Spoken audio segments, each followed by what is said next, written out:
Hello guys, welcome back to red tag Bharat. आशा करता हूँ आप सब अच्छे होंगे। मैं हूँ भरत गोयल और आप देख रहे हैं YouTube channel red tag Bharat.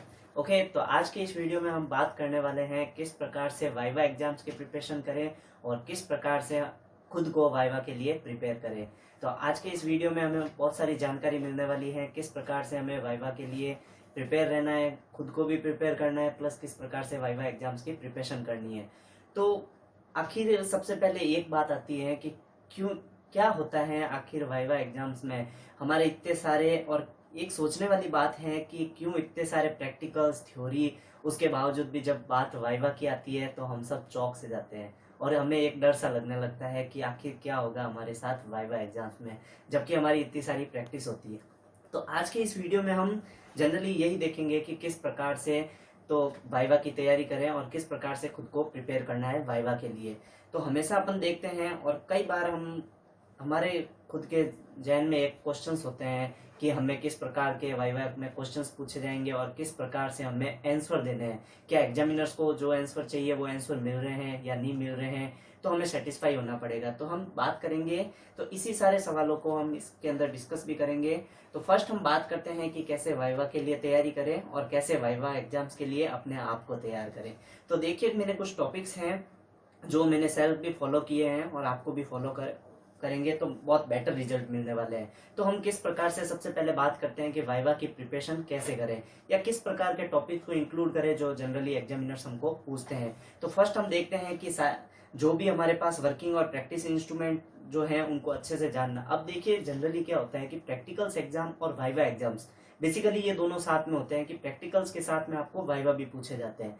तो क्या होता है कि हमेशा हम जिस वर्किंग फील्ड में हम वर्क कर रहे हैं, जैसे कि मैं एक्चुअली रेडिएशन फील्ड से था, तो मैंने X-ray tube, X-ray machine, watch इत्यादि के साथ में मैंने वर्क किया है। तो बेसिकली एग्जामिनर्स भी हमारे वाइवा के समय उनसे रिलेटेड क्वेश्चंस करता है। तो हमें सबसे पहले क्या करना है, जो भी हमारे वर्किंग और प्रैक्टिकल इंस्ट्रूमेंट है उनको हमको क्या करना है, अच्छे से जानना है। तो अच्छे से जानने से मतलब क्या है कि किस प्रकार के एक्सरे टेबल हैं, कौन सी एक्सरे मशीन है, या एक्सरे मशीन के जो जो इक्विपमेंट्स हैं कौन कौन से, जैसे एक्सरे ट्यूब हो गया या उसका स्टेम हो गया, एक्सरे फिल्म हो गया। इन सारे इक्विपमेंट्स को जानना सबसे पहले हमारे लिए बहुत जरूरी है। और जिस फील्ड में आप हैं उस फील्ड का में क्या स्टडी होती है, किस प्रकार की स्टडीज उस फील्ड के अंदर इंक्लूड की जाती है और किस प्रकार से आप फ्यूचर के अंदर बेनिफिट देंगे। ओके, तो ये सारी जानकारी भी होनी चाहिए। जैसे रेडिएशन फील्ड है या फिर आप हैं रेडिएशन टेक्नोलॉजिस्ट या कोई भी मेडिकल लेबोरेटरी टेक्नोलॉजिस्ट, तो इसमें हमें जानकारी होनी चाहिए कि आखिर रेडिएशन टेक्नोलॉजिस्ट है क्या और रेडिएशन टेक्नोलॉजिस्ट किस प्रकार के हेल्थ केयर वर्क करता है और किस प्रकार हेल्थ और अदर सेक्टर्स के अंदर उनका रोल रहता है। तो ये भी हमें एक हमारी भूमिका हमें पता होनी चाहिए। तो फर्स्ट हमारा जो टॉपिक होगा उसमें हम क्या कहेंगे कि जो भी हमारे प्रैक्टिकल्स इंस्ट्रूमेंट हैं उन सबको अच्छे से जान लेना है, उनके एक एक इक्विपमेंट्स को हमको अच्छे से पता करना है।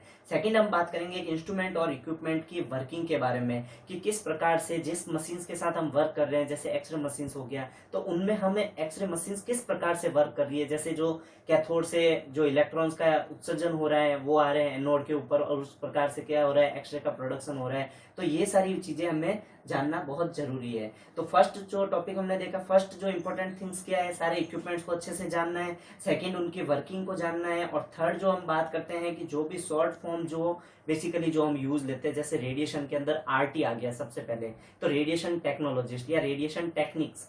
ओके, तो ये सारी जो शॉर्ट फॉर्म्स आती है उन शॉर्ट फॉर्म को याद रखना बहुत जरूरी है, क्योंकि बेसिकली जैसे कि रेडिएशन फील्ड के अंदर हम ज्यादातर जो एक्सरे लेते हैं, माना कि जैसे चेस्ट एक्सरे हैं जिसका पीए व्यू है, posterior to anterior view.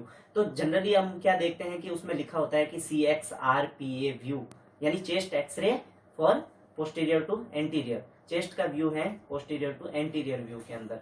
Okay, तो इन सारी शॉर्ट फॉर्म को भी हमको ध्यान में रखना है। ओके, शॉर्ट फॉर्म को ध्यान में रख दिया और फिर हम बात करते हैं कि जो साइंस और सिंबल्स की बात आती है, बहुत से बार प्रैक्टिकल के अंदर और वाइवा के अंदर हमें सिंबल्स को दिखा के पूछ लिया जाता है कि इन सिंबल्स का मीन्स क्या है या किस प्रकार से रोल है इस सिंबल्स का। तो उन साइन और सिंबल्स को भी बेसिकली देख लेना है। साइंस और सिंबल का वैसे हमने पहले पिछले वीडियो के अंदर हमने बता रखे हैं, जो भी रेडियोलॉजी के सारे सिंबल्स हैं जो उसमें यूज आते हैं।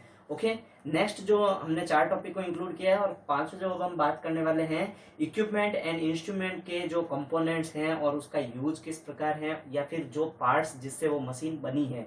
जैसे कि हमने ले लिया एक्सरे ट्यूब, एक्सरे ट्यूब के अंदर क्या क्या आ गया, कैथोड हो गया, एनोड हो गया, फोक्सिंग कप हो गए, उसके अंदर फिलामेंट्स आ गए, या जिस प्रकार की उसकी असेंबली कर रखी है, जो ग्लास हो गया, ये सारी चीज की जो असेंबली है, उन सब असेंबली को भी हमें प्रॉपर तरीके से हमको प्रिपेयर करना है। उन सब के लिए हमें प्रिपेयर रहना है कि जो एनोड मटेरियल है वो किसका बना हुआ है। एनोड मटेरियल अगर है तो वो एनोड मटेरियल उसमें वही क्यों लिया। जैसे कि अपन कहते हैं कि जो हमारा जो फिलामेंट है यानी कैथोड है वो किससे बना होता है, टंगस्टन का, तो टंगस्टन ही क्यों लिया गया, इन सब का यूजेस के बारे में, तो उन सब की एक स्पेशल प्रॉपर्टी के कारण उनको यूज लिया गया है, जैसे हाई मेल्टिंग पॉइंट वगैरह हो गया। ये सारे डिस्कस हम नेक्स्ट वीडियो के अंदर करेंगे, जिसमें हम बहुत से क्वेश्चंस को डिस्कस करने वाले हैं। जैसा कि जनरली जो एग्जामिनर्स हमें पूछते हैं कि वाइवा क्वेश्चंस के अंदर कि क्यों आखिर ये चीजें यूज ली गई, ये हम सारे नेक्स्ट में क्वेश्चंस के अंदर डिस्कस करेंगे, तो नेक्स्ट वीडियो को भी देखना न भूलें। ओके, तो और हम बात करेंगे कुछ प्रिंसिपल्स और थ्योरी के बारे में जो कि डेली हमारे यूज में तो आती है लेकिन हम उन पर फोकस नहीं करते। जनरली देखिए कि जैसे कि हम एक्सरेज के अंदर क्या करते हैं, एक्सरे ट्यूब के अंदर एक film line focus principal use होता है। जनरली हील इफेक्ट भी उसमें इंक्लूड होते हैं, पर हम उन पे फोकस नहीं करते हैं। जैसे कि एनोड एंगल वगैरह हो गए, ये सारे उसमें बेसिकली प्रिंसिपल के ऊपर वर्क करते हैं, ये सारे होते हैं उसमें प्रिंसिपल्स। और तो उन प्रिंसिपल्स और उनकी थ्योरी के बारे में भी हमें ध्यान रखना जरूरी है, क्योंकि एग्जामिनर्स उन पे भी फोकस करते हैं कि क्या आखिर आपको जिन मशीन पे वर्क कर रहे हैं क्या उनका प्रिंसिपल आपको पता है या नहीं है। ओके, और अब बात आती है कि सेल्फ प्रैक्टिकल वर्किंग जो कि डेली वर्किंग टाइम में हम करते हैं। जैसे कि डेली वर्किंग के अंदर अगर मैं आरटी की बात करूं यानी रेडिएशन टेक्नोलॉजी या रेडिएशन फील्ड के अंदर, तो डेली प्रैक्टिस में हम क्या करते हैं, एक्सरेज को लेते हैं। एक्सरेज में किस प्रकार के व्यूज या किस प्रकार की कैसेट की साइज किस प्रकार के एक्सरेज के अंदर रखनी है, या किस प्रकार की पोजिशनिंग जो हम डेली प्रैक्टिस के अंदर करते हैं, वो सारी चीज आती है। तो ये सारी जो आती है वो सेल्फ प्रैक्टिकल वर्किंग में आता है कि आप किस प्रकार का डेली प्रैक्टिकल वर्क करते हैं, उसके अंदर ये सारी चीजें आती है। और जो आप वर्क कर रहे हैं या पैशन के साथ आप जो कर रहे हैं, यानी कि अगर आप आरटी फील्ड में है तो पैशन के साथ किस प्रकार से रेडियोग्राफी जो पोजीशनिंग वगैरह है वो कर रहे हैं, और जब आप लेबोरेटरी वगैरह में आते हैं तो कौन से टेस्ट जैसे कि सीबीसी, सीआरपी, जो भी शुगर हो गया, सारे जो टेस्ट आते हैं वो सारे आप किस प्रकार से उन पेशेंट से ब्लड को निकाल के और किस प्रकार से उन सारे टेस्ट को लगाते हैं। तो ये सारी बात हमारे डेली प्रैक्टिकल वर्क की आती है, तो ये डेली प्रैक्टिकल वर्क पर भी फोकस रखना है। ओके, तो नेक्स्ट हम बात करते हैं कि खुद अभी ये हमने सारे क्या कर दिया, किस प्रकार से हमको वाइवा के लिए प्रैक्टिस करनी है या किस प्रकार हमको वाइवा के लिए हमें कौन कौन से टॉपिक इंक्लूड करने हैं। अब हम बात करेंगे कि खुद को किस प्रकार से वाइवा के लिए प्रिपेयर करना है। ओके, तो खुद को वाइवा के लिए कैसे प्रिपेयर करेंगे, तो सबसे पहले हम क्या करेंगे कि सारी जो हमारे पास जो भी मेमोराइज करेंगे, जो भी प्रैक्टिकल इक्विपमेंट्स वगैरह जो हैं और जो भी डेली वर्किंग थ्योरीज है, यानी कि अभी हमने जब बात किया था किस प्रकार से वाइवा को प्रिपरेशन करना है, तो खुद को एक तो क्या करना है, सारे वो जो भी चीजें थी उन सबको मेमोराइज रखना है जब हम प्रैक्टिकल देने जा रहे हैं। ओके, तो जब ये सारी हमारे पास क्या होगा, इससे मेमोराइज करने से और प्रैक्टिकल इक्विपमेंट्स की जो हमको थ्योरीज वगैरह पता होगा, उससे हमें बेनिफिट क्या होने वाला है कि जब ये सारी हमारे पास क्लियर होगी तो वाइवा एग्जाम्स के लिए हम मोटिवेट फील करेंगे, और डेफिनेटली जब हम मोटिवेट फील करेंगे तो एग्जाम्स बेसिकली अच्छा होना ही है, ये हम सब जानते हैं। ओके, तो जैसे ही अब हम फर्स्ट हमने डिस्कस कर दिया कि वाइवा के लिए खुद को प्रिपेयर कैसे करना है, तो सबसे पहले सारी जो भी मेमोराइज करना है, जो भी हमने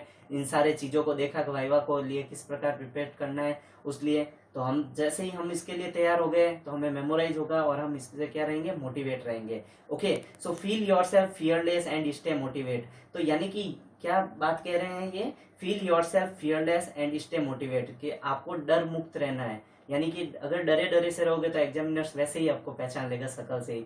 ओके, तो शक्ल अच्छी रहनी चाहिए और आपको डर मुक्त रहना है, और क्या करना है, स्टे मोटिवेट यानी मोटिवेट रहना है। बेसिकली जब आप प्रिपरेशन करके गए हो तो आप मोटिवेट रहोगे, और मोटिवेट रहोगे तो जैसे ही आप क्या होगे कि जब वाइवा रूम के अंदर आप एंटर करते हो और आप मोटिवेट हो तो आपकी परफॉर्मेंस बेसिकली अच्छी हो जाती है। ओके, सो अब हम बात करने वाले हैं लास्ट और मोस्ट इंपॉर्टेंट थिंग्स जो हम वाइवा के लिए बेस्ट इंपॉर्टेंट है। ओके, तो एग्जामिनर्स जो भी हमें क्वेश्चंस को पूछता है, ओके, तो एग्जामिनर्स के द्वारा पूछे गए क्वेश्चंस को क्या करना है, ध्यान से सुनना है, कान लगा के सुनना है, और फिर क्या करना है, उनका जवाब देना है।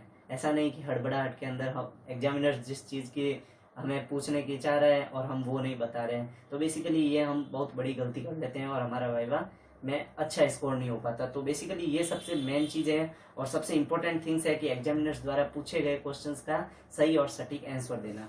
ओके, सो नेक्स्ट वीडियो में हम देखेंगे मोस्ट और बेस्ट इंपॉर्टेंट क्वेश्चंस को, तो जो भी वाइवा के अंदर पूछे जाते हैं, तो देखना नहीं भूलना है नेक्स्ट वीडियो के अंदर। और हाँ, अगर वीडियो को अगर चैनल को सब्सक्राइब नहीं किया है तो सब्सक्राइब कर लेना, इससे आपको, और बेल आइकन भी दबा देना, जिससे आपको वीडियो की नोटिफिकेशन और एजुकेशन के नए नए वीडियोस मिलते रहेंगे। Okay, thank you.